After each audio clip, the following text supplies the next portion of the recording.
Oh my God, it's almost showtime. Oh my God, oh my God, oh my God. Hold on, goodbye. Okay, we're going. We're going. Ready? Okay. Okay, all right.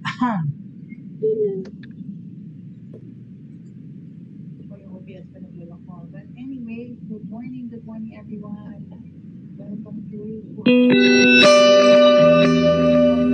Ito ang Broad Stream Cast Communicators, ang naiba at kakaibang plataporma sa digital broadcast.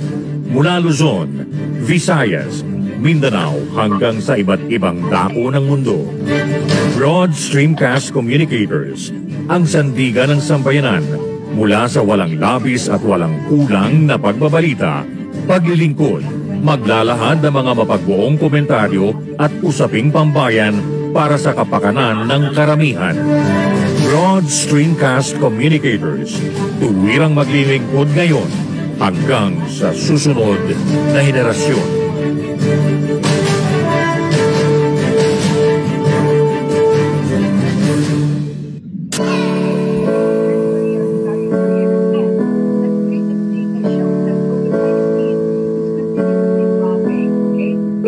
Buhay Online, Chikahan at Kaalamang Pangkabuhayan. Ating tunghayan, pakinggan at tuklasin ang mga pangyayari at kaganapan sa mundo ng online. Buhay Online, Chikahan at Kaalamang Pangkabuhayan. Alamin ang pinaka-latest trends mula sa trabaho at kung hanggang saan na ang narating ng teknolohiyang ito. At ngayon, narito na ang ating host, ang ating Techiemommy, si Jaye C. Bautista.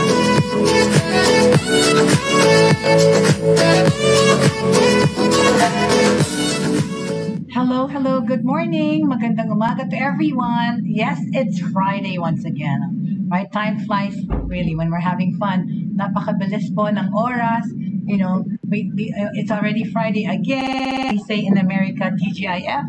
Of course, that stands for thank God it's Friday. But as I always say, for those people who are working from home, somehow there's actually no difference between a weekend and a weekday. Anyway, today we have I have special guests today to address the situation and talk about online working and talk about people's jobs in this pandemic situation, how resilient we have become in the work environment. And today I have the privilege and honor of having some of my colleagues in the ESL online, which is ESL, which stands for English as a Second Language online schools. Okay, these are my colleagues from all over the world. Like before, remember, like a few months ago, we also had them here on the show. But today we have different tutors and colleagues from different parts of the world to join us and help us address questions regarding distance learning, regarding online jobs, online working, and how they have fended in this pandemic situation. So let's start off with a colleague all the way from Japan. Okay, we'd like to welcome dear Ayako from Japan. Please, can you please greet our viewers, Ayako? Hello everybody. My name is Ayako and I live in Japan. Very good. And I teach English. That's right. Ayako is teaching English from Japan. And we also have Kylo from Canada. Kylo, say hello. Hello everybody, I'm Kylo and I live in Canada, like Jay said. I'm from the province of Saskatchewan and I've been teaching ESL for 5 months. That's right. See, 5 months. Okay, so on that note, okay, because we have some questions over here. They said that they're asking, okay, how because online teaching is actually has proliferated for the past more than 10 years, but more so in this pandemic situation. A lot of people have lost their jobs, but there's also a lot of people who have found careers online, and one of them is online teaching, right? Okay, there is a question here. Okay, we will be answering the questions and asking the help of our friends here to address the questions. And the first question is, do you have to have a background or teaching credentials to be an online teacher? Okay, who wants to answer the question first? Ayako? Go Kylo? Okay, anybody? Go ahead, Ayako. Go ahead, Ayako. Actually, you don't need to have any experience or credentials. You learn to be a good teacher as you go along. So how? Yes, Okay, so like Ayako. So before this profession, what did you used to do? Well, actually, personally, I used to teach like private lessons, and my students were those who live in my community. Yes. And I used to work as a translator, interpreter, but in those different workplaces, I used to teach like during lunch breaks for free. I had some like a teaching experience. I Like see. I see. All right. Of course, somebody asked here, because you're teaching English as a second language, but they said that Miss Ayako sounds, they said you sound like, somebody texted me here that Miss Ayako's Japanese, but did you grow up Yes. in Japan? Did you grow up in Japan? Because your English Yes. sounds good. I was born and raised in Japan. I'm 100% Japanese. Made in Japan, good quality. Made in Japan, good quality, very good. But yeah, how did you acquire this level of English? They're saying. It's not easy. I started learning English when I entered junior high school. That's when I was only 12 years old. And but the English lessons at school were so boring.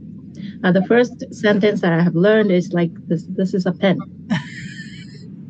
And the next one, is the first question was, is this a pen? And you have to answer, yes, it is. And the next one, is this a chair? I have to say, no, it isn't. It was really boring. But I really liked listening to English songs like that, the Beatles, the Carpenters, Madonna, Michael Jackson, all of those wonderful artists. And when I had free time, I listened to those music, and I try to memorize all the songs. That's right, very good. You immersed yourself in the English, in English sounds and music and words. Very good. Mm-hmm. Yeah, but I had no idea what they were talking about. Exactly, you couldn't understand. But yeah, but because most of the Japanese don't sound like you, right? Of course, that's right. Is there a reason? Have you ever lived abroad or studied abroad?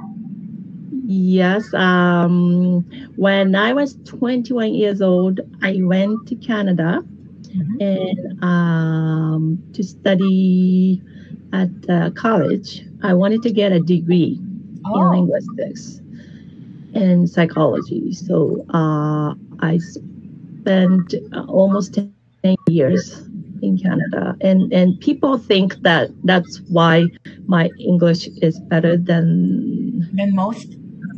Yeah, but it's not actually true, because I tried really hard to study English. I had those nightmares, like I was the only one who could not speak English, and all the other people, including my parents, were able to speak English so fluently. I had those nightmares over and over and over again. Yeah, but see, but you did well for yourself, because you sound great, really, very, very good. Thank you. Very good. So yes, so that answered the question that you don't really need a lot of or teaching credentials to be an online teacher. So let's put the focus on Kylo, because Kylo, have you always been an English online teacher? Or what did you used to do? No, before teaching, I used to work in a shoe. I had lots of jobs before. I used to work in a shoe store. I used to work at a security company, sandwich shops for like 8 years. Yeah. But I do find that I do enjoy teaching online. It's very rewarding. Exactly. Very good. Exactly. Because see, so people that teach online English, of course, are not all academic teachers, but as in other jobs too and careers that have been found or that you can discover online, it could be it's an acquired skill, right? You can work towards being a good online teacher, not necessarily that you're an academic teacher, right? And for one thing, even for myself, because I majored in advertising and communications as my major, but of course that follows that if you're good in communicating, you can teach. But I am not an academic. I did not major in education, but I've been teaching online for more than 12 years, since 2008. But yeah, so here's another question here. Okay, so how does one? Okay, how? There's a question here for Miss Ayako. When did you realize that you wanted to teach? I mean, You mean online? Yes. When did you decide to teach, or when did you feel that this is something that you can do? That's a good question. Actually, like I said, I used to teach like private lessons, but my students. What were you teaching? Japanese? What I was subject? teaching English. English. Okay. But some of my students lost their jobs because of this pandemic. Because they used to like work in a hotel or some kind of a tourism industry. Yes. And I have to find another way because I liked teaching, and online teaching was an option for me. And I was really terrified at first because I'm not really good. But yes, you are. No, I'm not. But I thought that it would be good for me to meet students. That this is what I appreciate now, that I get to meet students from all over the world. That's right. I mean, literally, yes. If I teach in my community, then my student would be just limited, but they come from all over the world. Exactly. I get to enjoy meeting them, and that's a lot of fun. That's right. Very good.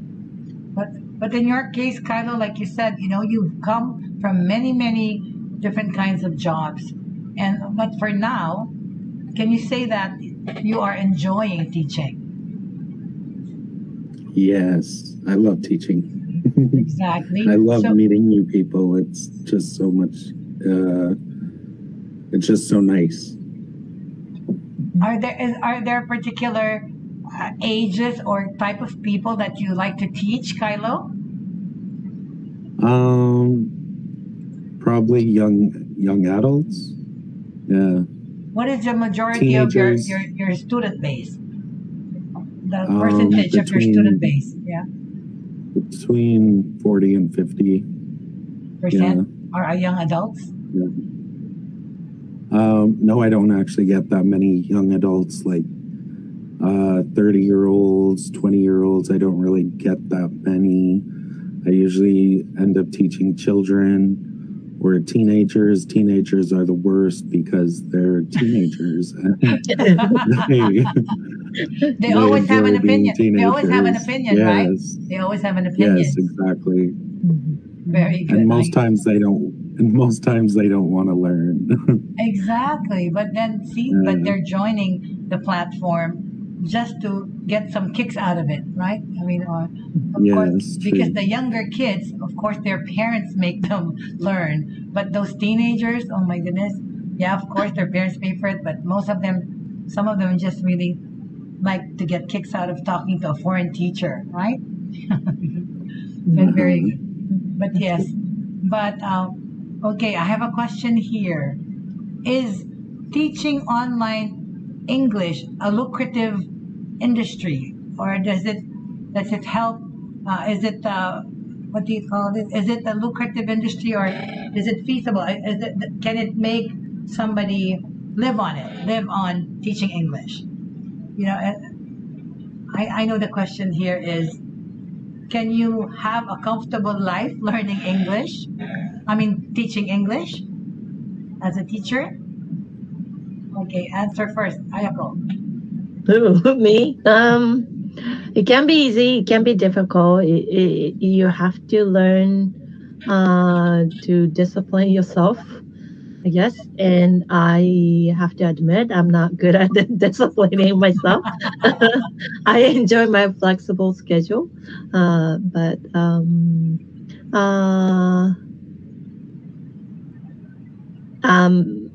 some of my students ask me if this is my main job. And I say yes, because I feel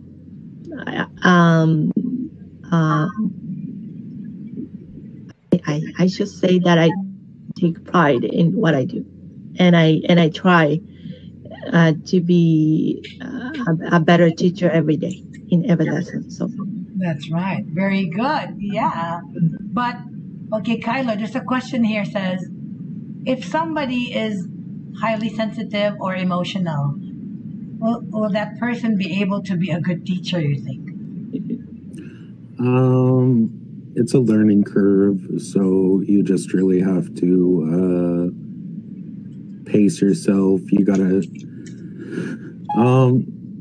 I don't think that you can be a very shy person, because like you'll be meeting a whole bunch of people at once, like bang, bang, bang every single day that you do online teaching. Yeah, until you get regulars and you get more comfortable. Yes. I wouldn't really, like, if you're over emotional, maybe not the greatest job choice. Yeah. That's right. That's right. And I think, you know. May I say this? Go ahead. If you love meeting new people, I think it would be a wonderful way. Yeah, true. And then sensitivity. Talking about sensitivity. Like even if you are a sensitive person, like sensitive students will come to your class. Yes. And you would feel connected to those students, and they would keep coming back to your class. Yes, true. So I would encourage those people who feel they are too sensitive to come and join. Exactly. And also, bottom line is you have to be a people person, okay? Even whether you're sensitive or not, you have to have that genuine concern or ability or the willingness, okay, to meet other people and relate to them. And that's what's the most important thing about teaching in any platform, is your interest in other people and to be mindful of other people. And yes, patience is a virtue that you need to display when you're teaching in any platform, whether it's online or face-to-face, right? So yeah, exactly. Okay, another question here. Okay, so what do you think does it take to be an online English teacher? Teacher Kylo. You got to enjoy teaching, meeting new people, enjoying conversations.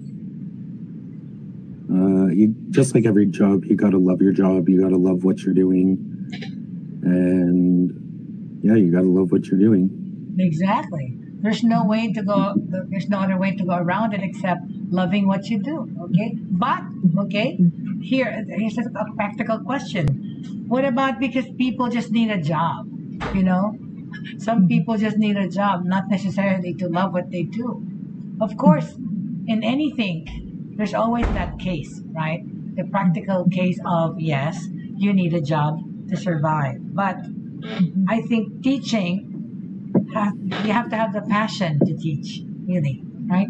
Because there are a lot of people that work online that, especially in this pandemic, who found new careers like teaching online because they lost their jobs and then, but there are people like Kylo who, coming from other industries, got to like teaching, right? Because then he never knew it, that he had it in himself to teach, right, Kylo? You didn't really exactly. You didn't expect to be a teacher, right? For your life with me, in your whatever 30 blah blah existence. So teaching online could actually grow on you, right? If Yes. exactly, it could actually grow on you, and of course, coming into that kind of a field, it depends on your reasons. But yes, it can grow on you, especially if you love people, if you are a people person. Okay, all right. Another question. Hold on a second. Okay, so can you give tips on how to join this industry? What do you have to do first? In order to be able to teach online. Okay, what are the criteria? What is needed? What is necessary? Okay, who wants to answer first? Ayako. Ayako, yeah. I just sort of fell into this industry, so I'm very new to it. And how did you find it? How did you find it? I just watched a random video on YouTube, found the company that I wanted to work for, applied and was hired. And from there it's been an uphill climb, a learning curve. It's been a very interesting past few months, to say the least. Your turn, Aiko. Yes, but like Kylo, you only applied for one company? Yeah, I did. Oh. Well, I applied to one more, but I never got hired there. No answer. But yeah, but good for you that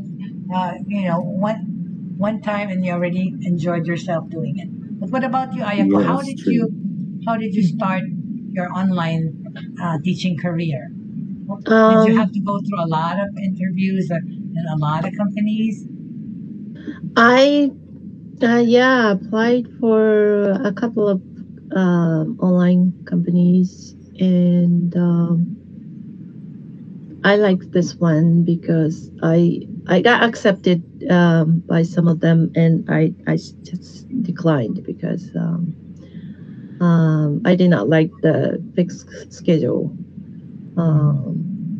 and I like teaching on this platform because of my flexible schedule. But it didn't take me so long until I decided to do that. Maybe a couple of months, maybe. Yeah, a couple of months when you decided to do it, you already got a job, right? But like that, like for you, you tried in many different ones.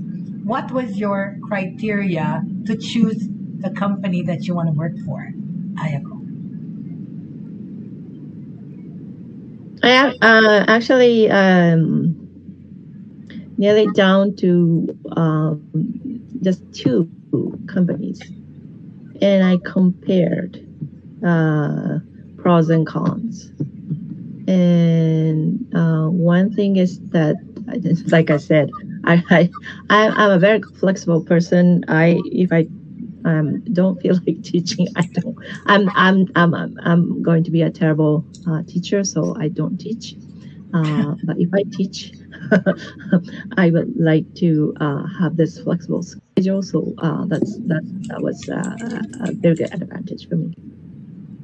That's right. And another thing is that I don't really feel like a teacher. Like I feel like a student. So I don't know if I'm answering your question, but I heard about this other company and the students who were studying there were complaining about the teachers. So I decided not to do. Complaining about the teacher. Uh-huh. Yes. Mm-hmm. I see. And on that note, okay, well, they say, have you experienced, does teaching online English bring about some unpleasant experience with students? Do you have, because it's not a regular classroom, they say, so how do you deal with unruly students? Okay. Do you scold the students like in the classroom, the teacher gets angry? So how do you deal with nuisance? Sorry, I shouldn't say nuisance. How do you deal with students that are unruly? Okay, I'll just say unruly. Kylo, what about you? You're putting me on the spot, but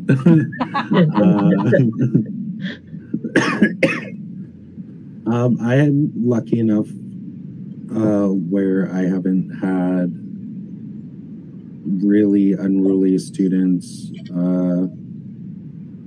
I pretty much had one, and well, I still have one, but he's a teenager, so I've been letting him slide and get away with it, which I really shouldn't. Are there rules in online classes as to how teachers address students? Like the company, do they give you rules to follow? Like you can't curse your student, or do you have to dress a certain way? Ayako. Do you have like a uniform? Rules. Yeah, we have to follow. Yes. And yes, go ahead. And I have encountered those students who are not really interested in learning in my class, and I have some unpleasant experiences, to say the least. But I try to focus more on the good side, because I have some regular students who just keeps coming back to my class, and they actually tell me they really enjoy learning English with me. So I feel good because I am learning with them. Yes. That's how I teach. I don't feel like a teacher. That's why I learn with them together. Exactly. I know. Yeah, because like in life, we're also learning from our students, right? But there are, we encounter a lot of different students. Some are unruly, some are nice, but some are really nasty and whatever. Because, of course, we have to know that it's not like I'm not going to say it's not a real school, because it's supposed to be a school, but like I said, like we said earlier, not all the teachers that are teaching online English are academic teachers, right? So, but they have to all share a common goal, which is to train and help the students speak better English. But also, you're going to come across people who are there not to learn English, right? But to just perhaps practice speaking English with somebody or listen to somebody. speak English in live, like on camera in real time, and that's what you have to deal with. You have to have not only an open mind, but an open understanding of trying to understand how people are. But there are going to be really, really troublesome or unruly students, young or old, that you have to deal with. But yes, there are rules to follow about dealing with them, like in a regular school. But really, you have to exhibit really patience in order to deal with this kind of situation. Okay, there's another question here. So, what are the criteria? Okay, what are the things that what is the profile of an online ESL teacher? Okay, can you please give us points? For example, do they have to be educated at a certain level? Ayako, like, do they have to have degrees? That's what they're asking. What are the criteria to be an online English teacher? Ayako? For me, I'm sorry. For me, because I'm not a native speaker of English, I have to submit my TOEIC score. Can you please explain TOEIC? Because some people don't know what TOEIC is. If I remember it correctly, test of what is that? Test of English for what? International communications. Yeah, something like that. yes. It's an international test. Yes. For that English. non-native speakers can take. Yes, and usually a listening part and a reading part. That's right.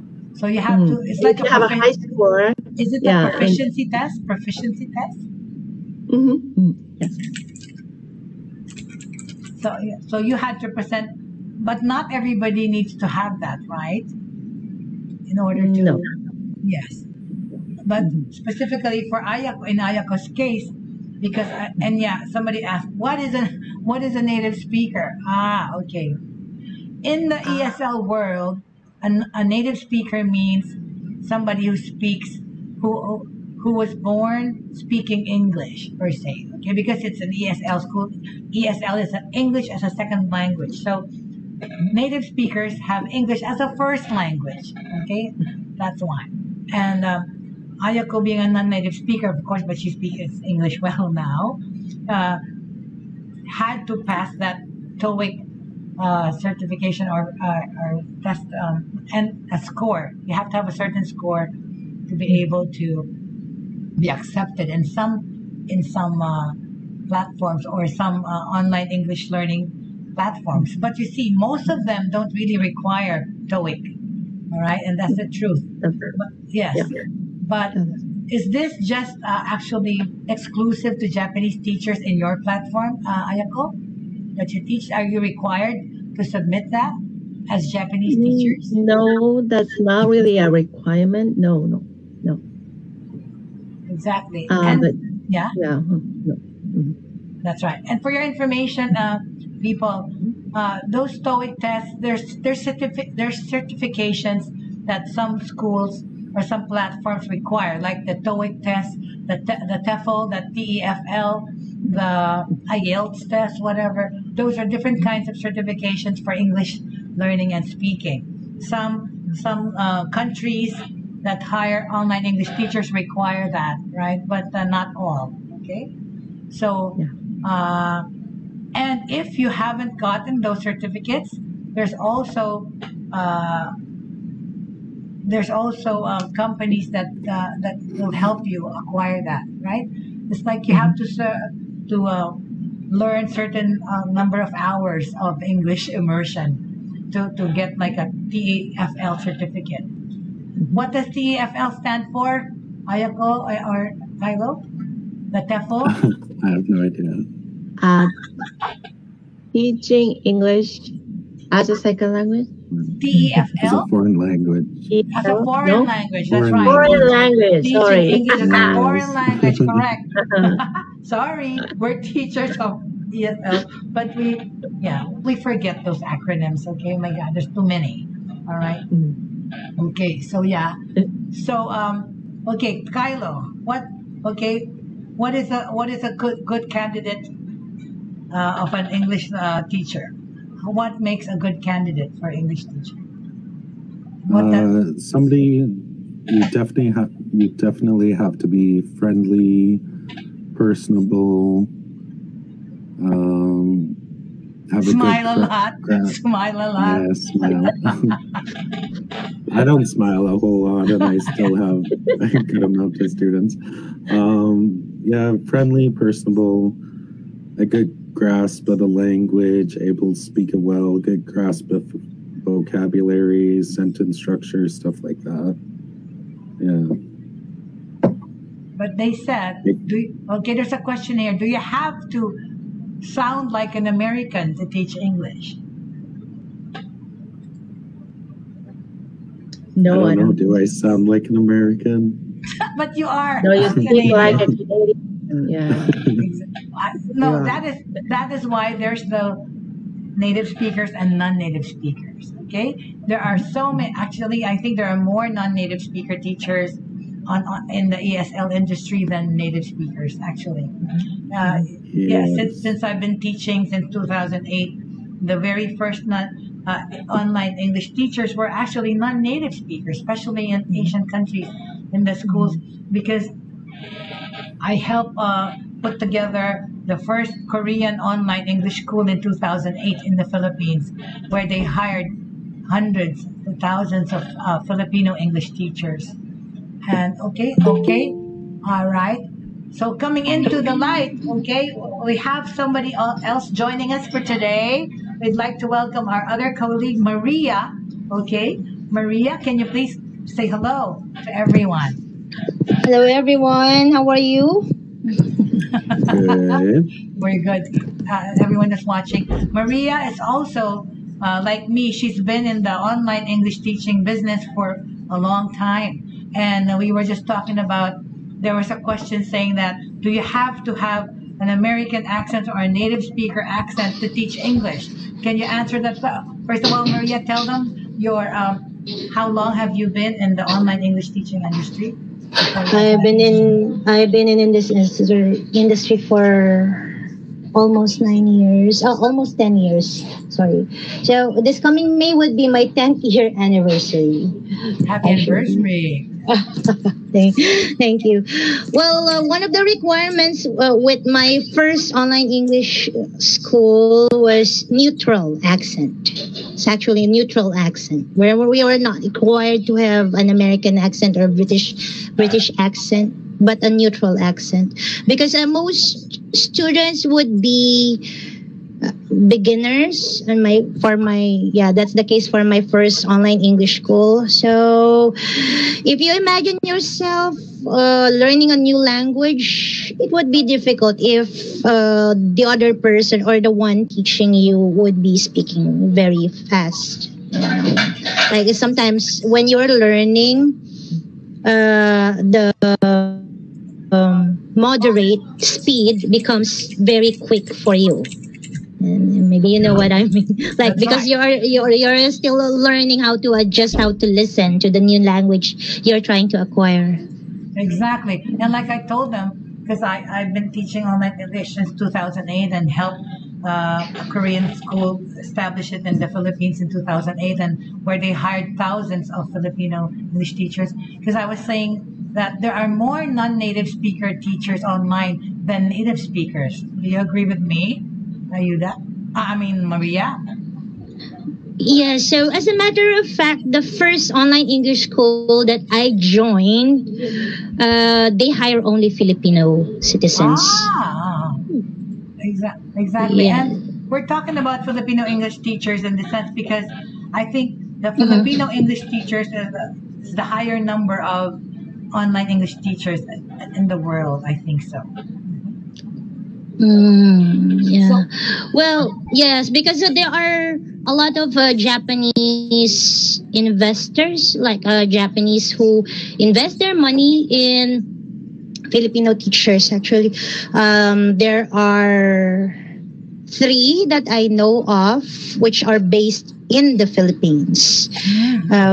Yes, initially they get teachers from UP Diliman, which is the state university. So, or other people would also know that UP is kind of like the state university.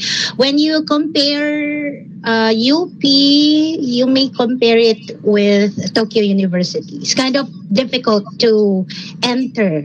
Exactly. That's how difficult it is to enter that university. So, meaning the top-notch teachers would be coming from yes, but I'm really happy because other teachers from other universities were given the chance right now. Exactly, but see, but there was a question here that you earlier we were saying that. A lot of the online English teachers are not academic teachers, right?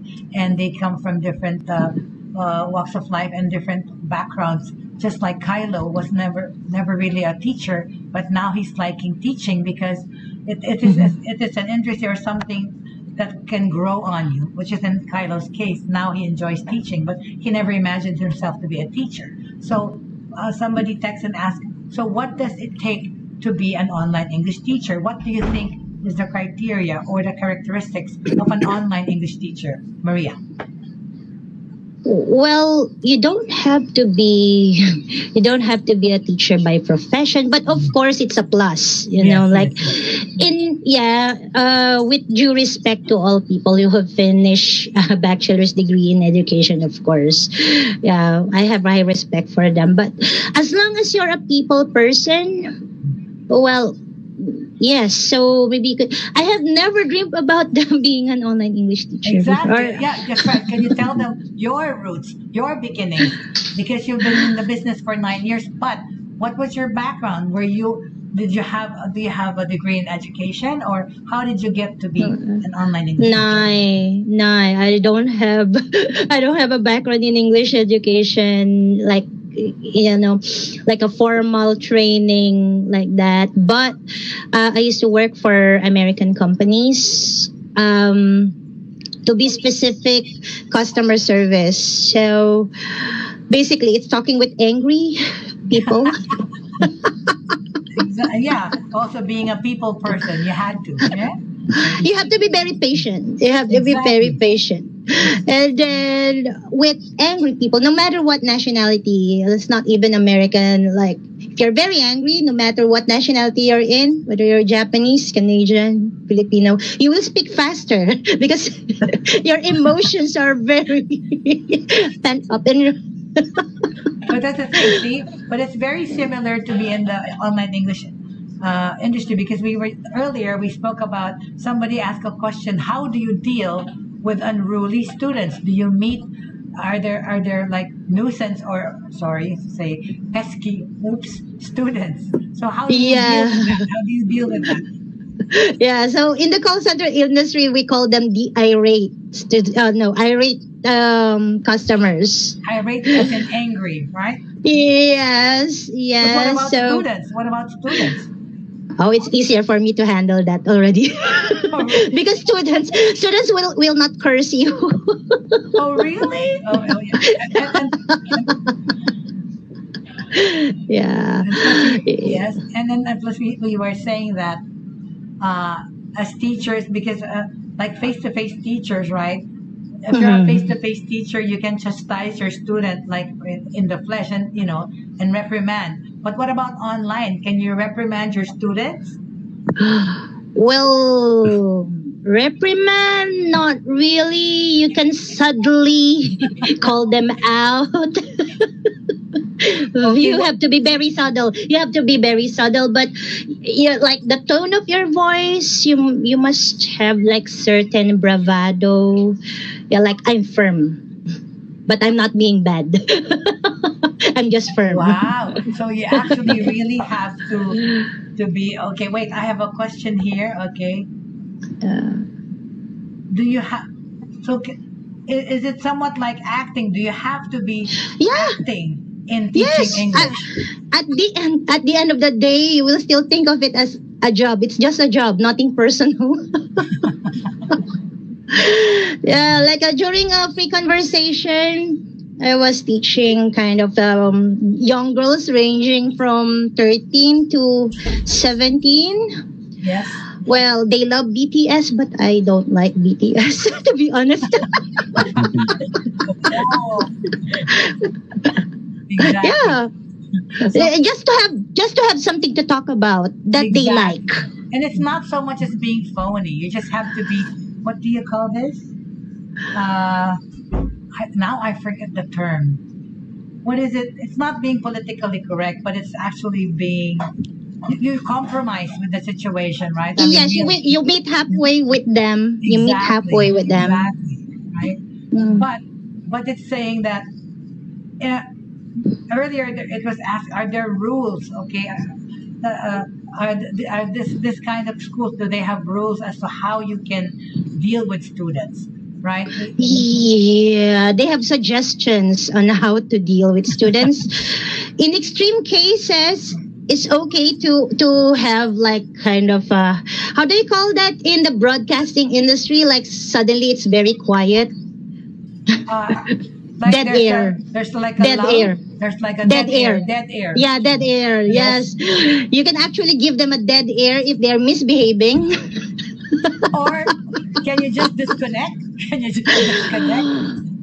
Oh, I think that's very extreme. That's very extreme.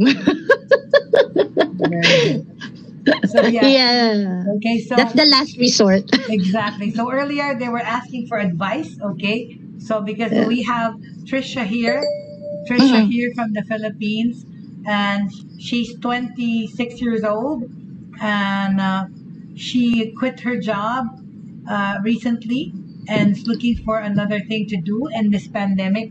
And she said that what does she have to do to prepare for to join an online English school? Because what do they usually ask for? What or how the procedure and how to get a job in the online English industry? I mean, how do you help them?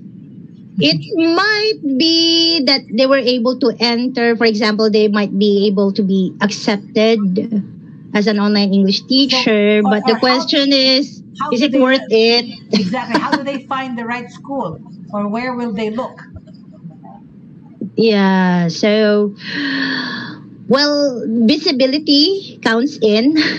Visibility counts in because when you look up, so honestly, before I thought my first online English school, I thought it's the only one. Oh my God. But now, I thought it's one of a kind. Yes. Exactly. After but- 3 years, after 3 years, I found out there are so many. Exactly, especially 9 years ago. Like I said, I started in 2008 with the very first Korean schools in the Philippines. But yeah, there are so many now.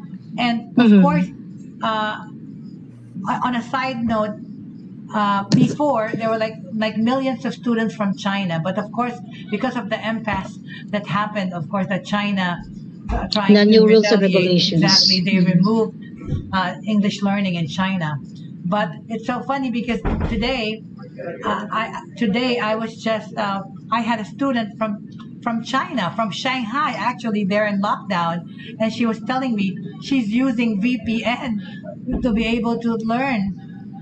Yes. In the Because they cannot access. They cannot Exactly. access all materials. They're not allowed, okay? Because they're not allowed. China has restricted English learning all of a sudden, whatever. But in answer to this question of Trisha, you can actually scout. There are so many. There are online so English many. schools. What?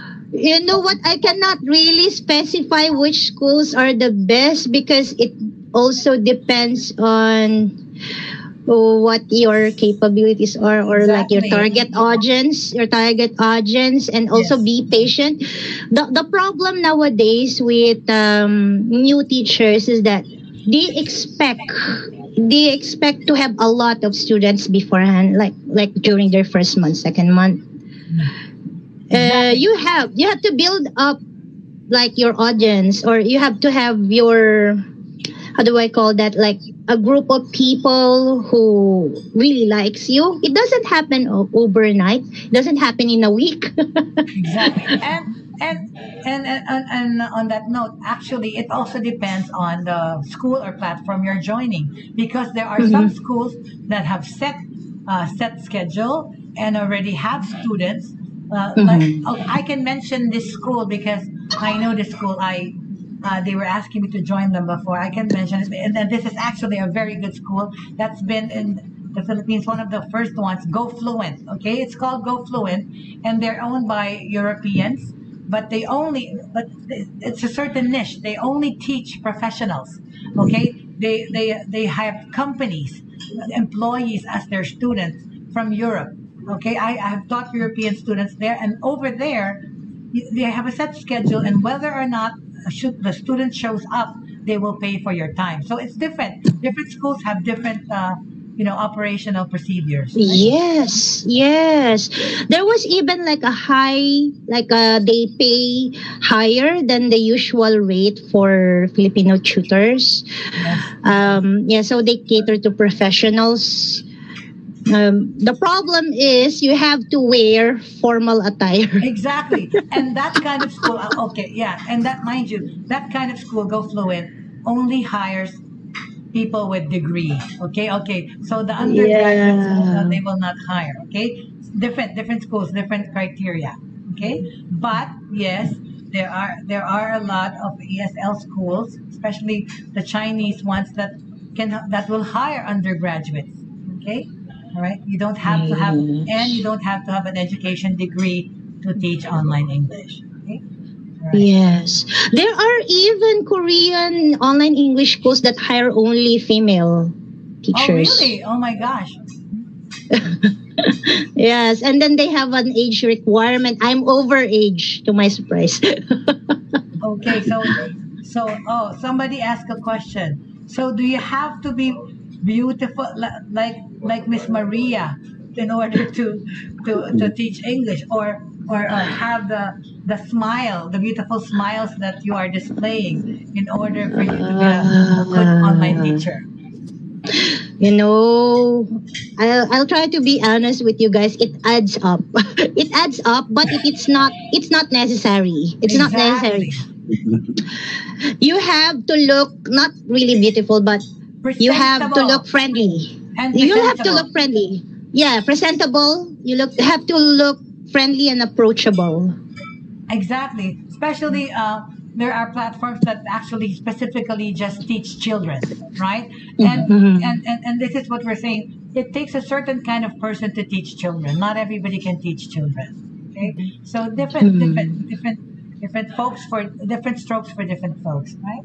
Okay. Yes. Anyway, this has been such an interesting discussion today, and I'm so thankful for your presence here today, because you addressed a lot of questions that were posed today, and we only have a few minutes more because the second show will be on. But thank you so much. In answer to this question, I want to ask for all of you. So they're saying that, do you recommend online English teaching as a job, okay, for people, especially in this pandemic? Do you think it's lucrative enough? Okay, Kyla. It's definitely viable, but like Maria said, it's not overnight. It takes a while. It definitely takes a few months to build up a good student base to where you can feel comfortable with the amount of money that you make. Yeah. Okay. What about you, Ayako? They said here, do you think a man with a family with 2 children can live off of teaching online English?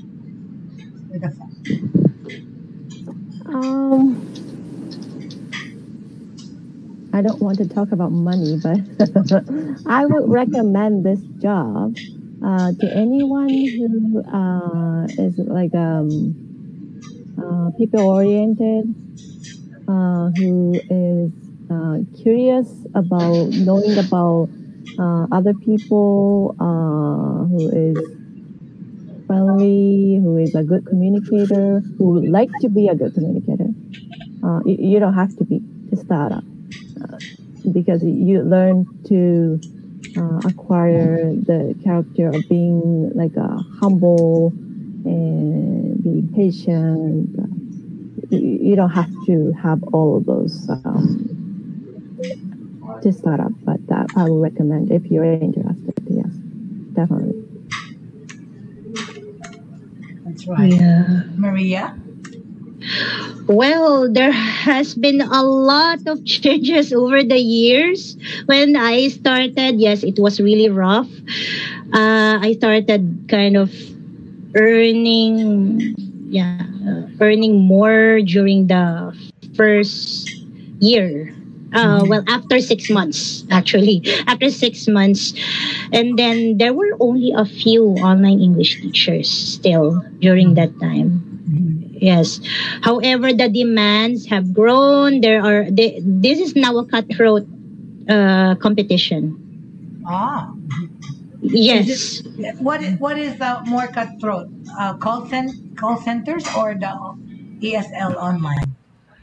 Well, in regards to competition, yeah, but in regards to workload, the former one, the former one was kind of literally killing you. And more stressful, I think.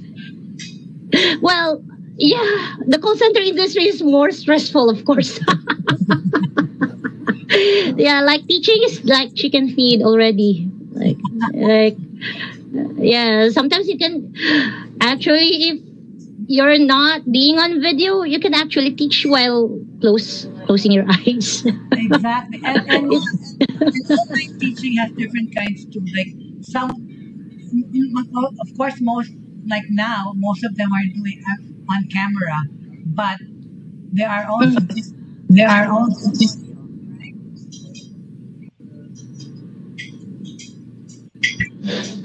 Oh, her voice cut off. happened to us. Yeah. It happened to us.